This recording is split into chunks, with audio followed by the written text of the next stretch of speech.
Meski pemilihan presiden masih 3 tahun lagi, sejumlah lembaga telah mulai melakukan survei mengenai Capres 2024.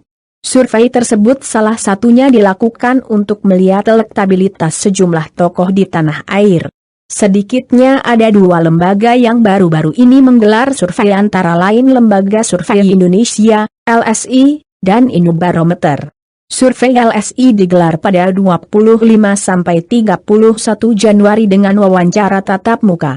SIGI melibatkan 1.200 responden dengan metode multistage random sampling. Jayadi mengklaim margin of error surveinya 2,9% dengan tingkat kepercayaan 95%.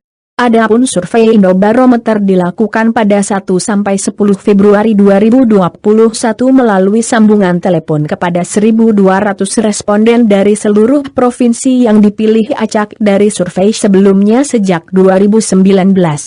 Margin of error sebesar 2,98% pada tingkat kepercayaan 95%. Berikut ini adalah tokoh-tokoh dengan elektabilitas tertinggi berdasarkan survei tersebut. 1. Prabowo Subianto.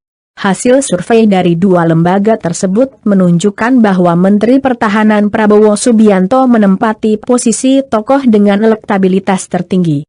Dalam simulasi terbuka LSI, Prabowo dipilih oleh 22,5% responden. Alasan utama mereka memilih, pertama tegas berwibawa, nomor 2-nya perhatian pada rakyat, kata Direktur Eksekutif LSI Jayadi Hanan dalam rilis hasil survei, Senin, 22 Februari 2021.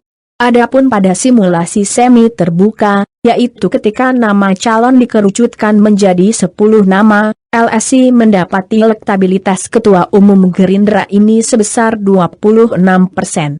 Sementara itu, temuan survei Indometer menunjukkan elektabilitas Prabowo sebesar 17,2%, setelah sebelumnya sempat turun dari 17,6% pada survei bulan Juli 2020 menjadi 16,8% pada survei bulan Oktober 2022. Ganjar Pranowo. Nama Gubernur Jawa Tengah ini menempati posisi kedua tokoh dengan elektabilitas tertinggi versi survei LSI awal tahun ini. Berdasarkan survei tersebut, Ganjar dipilih oleh 10,6% responden, apabila menggunakan simulasi terbuka. Sedangkan pada simulasi tertutup 10 calon, elektabilitas Ganjar adalah 15,4%. Hasil serupa tampak pada survei Indobarometer. Elektabilitas Ganjar saat ini sebesar 15,9%, setelah sebelumnya naik dari 15,4% Juli 2020 menjadi 16,5% Oktober 2020. Ridwan Kamil dan Ganjar kini mulai saling menyalip, kata Direktur Eksekutif Lembaga Survei Indometer, Leonard SB dalam siaran persnya, Kamis 18 Februari 2021. 3. Ridwan Kamil. Saling salip dengan Ganjar Pranowo, Gubernur Jawa Barat ini menempati peringkat 3 tokoh dengan elektabilitas tertinggi versi Indobarometer.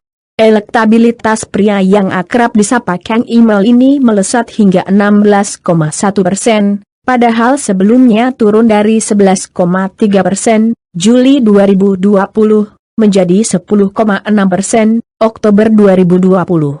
Hasil berbeda diperoleh pada survei LSI. Hasil survei tersebut justru menunjukkan bahwa Kang Emil tidak masuk 3 besar tokoh dengan elektabilitas tertinggi, lantaran hanya mengantongi 5% suara responden pada simulasi terbuka.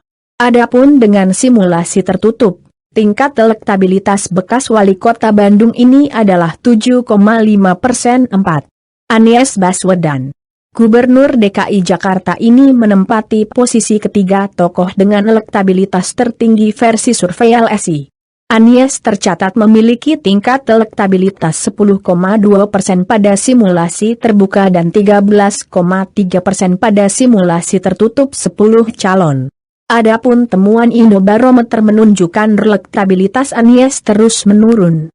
Elektabilitas Anies yang mulanya 10,1% pada Juli 2020 menjadi 8,9% di Oktober 2020, dan kini 7,6%.